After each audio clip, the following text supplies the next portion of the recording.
الحمد لله وصلى الله على نبينا محمد وآله وسلم أما بعد فنبدأ إن شاء الله et on poursuit la correction de l'exercice.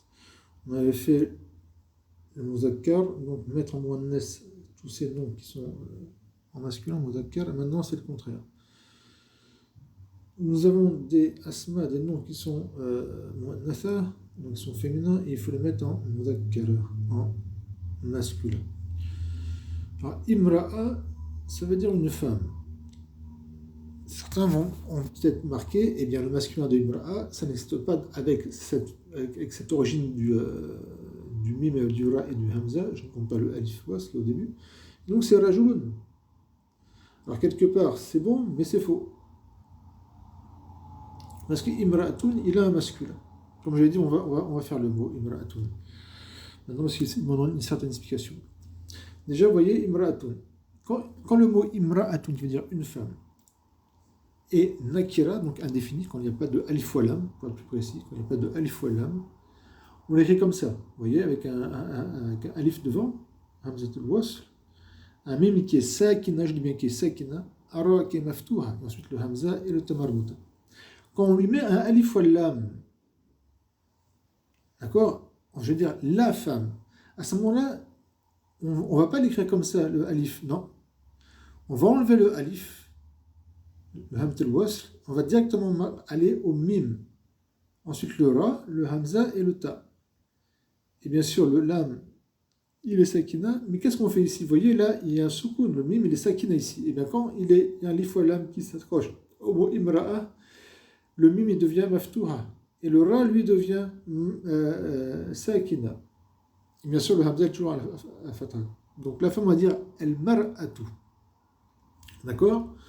Faites bien attention à ça. Quand c'est. Donc là, quand il y a. Je vais tout effacer. Quand il y a les nakiras, on écrit comme ça imra'atun. Et le hamza al-wasl, donc l'alif, le hamza al-wasl, il se prononce avec un kasra, imra'atun. Si on met le alif wa lam, le alif al-wasl qui est au début, il s'efface. Donc on l'attache directement au mim. D'accord? Et le mim, il est plus sakina, il est maftuha. Et le ra, il est plus maftuha, il est sakina. Et on dit al-mar'atu, la femme. Première chose. Son masculin, c'est quoi? Vous allez voir, Inch'Allah. Son masculin, on va ici. Je sais pas s'il le fait comme ça, lui. Ouais, c'est bon, il le fait. Alhamdulillah. Alors regardez bien. Son masculin, c'est imru'un. Il est ici, imru'un. Quand le ra, il est damma, on dit imru'un. Quand le ra, il est maftuha, on dit imra'an. Excusez-moi. Quand le ra, il est maksura, on dit imri'in. Alors comment mais c'est toujours la même forme qui est à cette forme-là. D'accord? Mais contrairement à imra'a, rappelez-vous, c'était comme ça, masculin, on enlève le tamarbuta et le hamza, hop, il s'écrit sur rien du tout. Sauf, on va voir, il s'écrit sur quelque chose, mais on va voir après maintenant pourquoi, comment. Si le mot imru'un ou imra'an ou imri'in, il est marfour, donc il y a damma, imru'un, eh bien, le hamza, on va le marquer sur un waw. Comme c'est marqué ici au début, vous voyez, là, imru'un, nakira. Et si c'est le ra, il est maftuha comme c'est ici, on va écrire le hamza à la fin sur un alif, imra'an. C'est les mansoub. Et c'est les majrour. Donc si à la fin il y a un kasra les majrour, eh bien, on va dire imri'in. Imri'in. Et le hamza, on l'écrit sur un ya sans les deux points. Première chose, rappelez-vous de ça. Et comme pour le mot imra, une femme, quand le alif wal lam il rentre, eh bien le hamz al-was qui est au début, on l'efface. Et on va directement au mim et au ra. Et là, le mim il est plus sakina, mais il devient maftuha, et le ra il devient sakina. Et là par contre, le hamza il reste toujours sur rien, que ce soit marfou, mansoub, ou majur. المرء المرأة. avec certaines divergences, mais bon. Mais sinon, il reste toujours comme ça. Quand il est défini, le alif, le wasl, il s'efface, et comme pour le mot imra'a, le mim devient maftouha, le ra sakina, et le hamza, il vient sur rien. Pourquoi? Parce qu'avant, il y a un soukoun. On avait étudié ça dans le premier livre, hein, il me semble. Hein. Quand est-ce qu'on met le hamza sur quelque chose ou sur rien. Et là, par contre, contrairement au nakira, quand il est marifa, il s'écrit toujours comme ça. Le hamza est toujours sur la fin, que ce soit imr'u, al-mar'u, excusez-moi, l'homme, al-mar'a ou al-mar'i, qui veut dire l'homme. Donc le masculin de imra'a, c'est imru'un. Quand il est marfour, imra'an. Quand il est mansoub, imri'in. Quand il est majrour. Et comme je vous répète, pour rien de tazkir, mu'annas. Ça, c'est pour. Lorsqu'il est masculin, le mu'annas, donc sur le féminin de imrun, c'est bien imra'atun. Vous voyez, le féminin de imrun, c'est imra'atun. Et donc le masculin de imra'atun, c'est imru'un. والمرء عند التعريف والجمع من غير اللفظ وكتابته حسب إعرابها. Ça, c'est ce que je vous ai expliqué ça. والمرء, donc quand il a l'homme, quand il a alif wa lam, il y en a de tarif, c'est quand il est donc il est marifa par le alif wa lam, c'est-à-dire que il est marifa par quand le alif wa lam il rentre sur le mot imru'un, wal jam quand il est aussi le pluriel. Autre que sa formation, parce que le pluriel, c'est pas par rapport au mar. On l'écrit par rapport à son i'rab. Donc quand il n'y a pas de alif wa lam, comme c'est marqué ici, on l'écrit suivant son i'rab. Quand il est nakira. On revient au cours, Inch'Allah. J'espère que ça a été assez explicite. Donc le féminin de, excusez-moi, le masculin de imra'atun, on a fait, c'est imru'un. Le masculin de amma, c'est la tante du côté du père, la tante paternelle, du côté du père, pas de la mère. Le masculin, c'est ammun, on enlève le tamarbuta. Là, pour le donc imra'atun, il fallait enlever le tamarbuta et savoir qu'il fallait marquer imru'un. Mu'allima, une enseignante, on enlève le tamarbuta, ça fait mu'allim. Naqa, une chamelle. Est-ce que son masculin, il faut enlever le tamarbuta? Non. C'est jamaloun. Jamaloun. Un chameau, c'est jamaloun.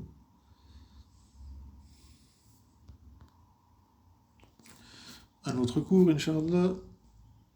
Al-Mu'rab wal-Mabni. Al-Mu'rab wal-Mabni, on va voir ce que c'est, encore ce que ça veut dire le Mu'rab al-Mabni. On a déjà vu. Al-Mu'rab, parce que le cheikh a marqué tout simplement. Al-Mu'rab. وما يتغير آخره باختلاف التركيب الكلام. Un mot qui est mu'rab, al-mu'rab, c'est quoi? C'est quand la fin se change suivant la divergence de ce quoi est composée la parole. C'est-à-dire que suivant sa fonction dans la phrase, s'il est par exemple c'est le mubtada il marfour, et bien il va avoir un damma, si c'est un ism mufrad par exemple. Ou un waw, c'est un jam mudhakar salim, comme on a vu. Si il est mansoub, c'est avec un fatha, pour l'ism al-mufrad, d'accord. Si les majrour, j'avais dit quoi? Non, si c'est mansoub, c'est un fatha. Si les majrour, c'est un kasra. Et si les majzoum, pour le verbe, c'est un soukoun, la base. Il y a une chose qui le remplace. Et donc, quand à la fin du mot akhir, donc quand à la fin du mot, il y a un changement qui s'opère suivant la fonction qu'il a, donc suivant si les marfour, on va dire suivant si les fa'il, donc c'est les marfour, si les mafoumbis, les mansoub, il y a un changement qui se procure, il est mu'rab. Et un mot qui, la fin, ne change jamais, quoi qu'il ait comme fonction dans la phrase, eh bien on dit qu'il est mabni, il est invariable. Exemple, le mot MC. MC qui veut dire hier. MC, il est mansoub. On ne peut pas dire qu'il est mansoub parce qu'il est, je veux dire, Zaydun MC. Zayd est venu hier. MC, c'est un maf'oul fihi. C'est un zarf zaman. Et le zarf zaman, comme on a vu, il est mansoub. Et lui, il est mabni. On ne peut pas dire amsan. Je vais vous dire hier, c'est-à-dire le jour le jour d'avant de celui auquel on est, précisément. Pas hier dans le sens il y a longtemps. C'est amsi. Et donc il est invariable. C'est seulement un kasra. On ne peut pas dire amsan. Et donc on va dire qu'il est dans l'état de nosb. il est invariable, il est mabni à la kasra, fi mahal nasb, il est invariable sur un kasra, et il est en état de nasb.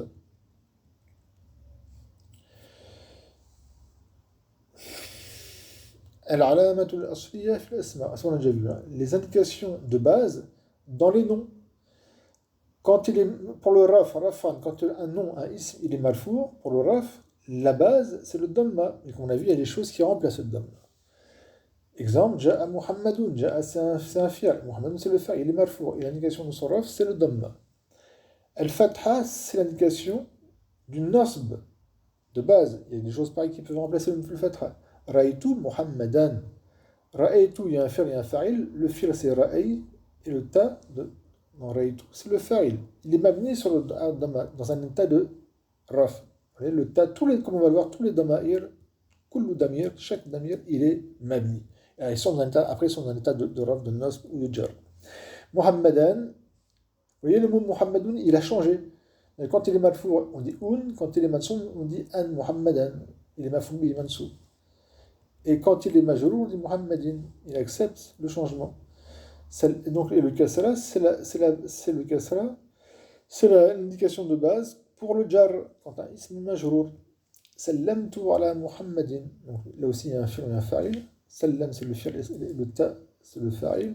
Ala, c'est un harf jar, il est mabni, comme on l'a déjà vu, tous les huruf mabniya, toutes les huruf sont mabniya. Et Muhammadin, il est mu'rab, parce qu'il accepte le changement. Et bien sûr, c'est un ism majrour, wa alamatul jarrihi al-kasra. Maintenant, pour les verbes,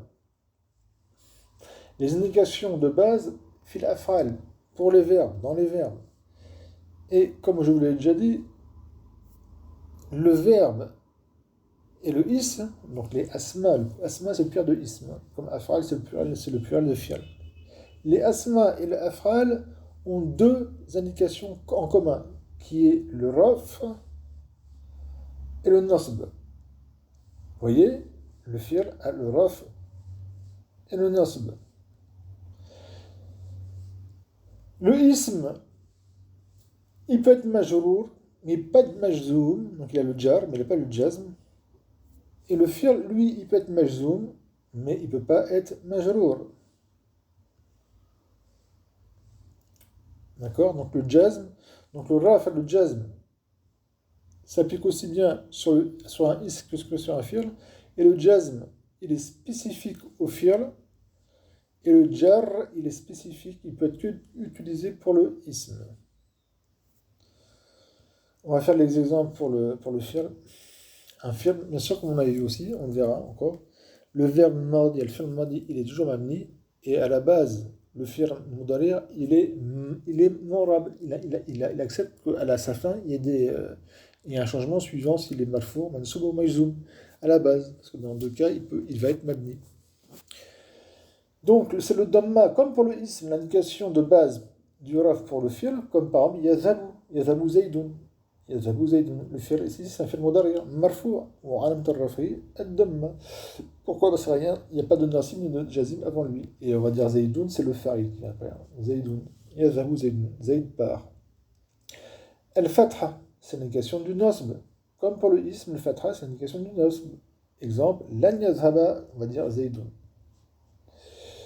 Lan yadhaba, on va faire l'irab, Inch'Allah. Donc là, on l'a déjà vu, lan c'est un harf, mabni ala sukun. Je rappelle, tous les harfs sont mabni et ils n'ont pas d'état d'irab. C'est très simple pour les huruf. Lan, c'est un harf nasb, qui va rendre le fi'l mansoub, c'est ce qui vous intéresse ici. Et de nafi, la négation, et l'istiqbal est de futur. C'est-à-dire que ça indique son sens, ça indique la négation dans le futur. Pas dans le passé ni dans le présent, mais dans le futur. Donc quand je dis lan yadhaba Zaydoun, c'est-à-dire je ne travaillerai pas, Zaydoun ne partira pas dans le futur. Alors, yadhaba, il est mansoub, il est plus marfou'. Oui, il y en a, c'est des mansoub. Pourquoi? Parce que c'est le lan qui l'a rendu mansoub. Et l'indication de nasab, c'est le fatha. Et bien sûr, Zaydoun, il est toujours marfou' parce que c'est lui le fa'il, celui qui fait l'action du verbe. Le soukoun, quand il est majzoum, le jan qui est spécifique au fi'l, comme le jar est spécifique au ism.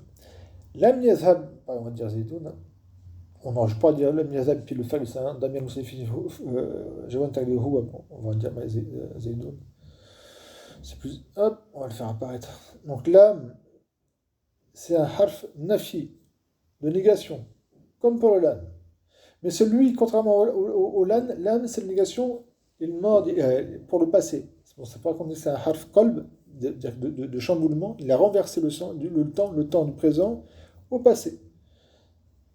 Et de jazm, alors que lan, c'est pour le nasb, lam, il rend majzoum, c'est un jazim. C'est un harf jazm, c'est un jazim. Donc on va dire, lam yazhab zaydoun, qui devra traduire par zaydoun n'est pas allé au passé. Et yazhab, c'est un firme mondarir, majzoum, billam, c'est le lam qui l'a rendu majzoum, c'est le jazim. Oramat jazmihi, c'est le as-sukun, c'est le sukun d'indication du jazm. Et bien sûr, zaydoun, c'est le fa'il, et il est marfou, il a l'indication de son raf, c'est le damma. 15 minutes, je crois que je vais m'arrêter là, Inch'Allah. Ouais, ce tableau, voilà, j'ai pas trop chargé aujourd'hui, bismillah ta'ala. Barakallahu fikum, subhanakallahumma wa bihamdik, la ilaha illa anta astaghfiruka wa atubu ilayk.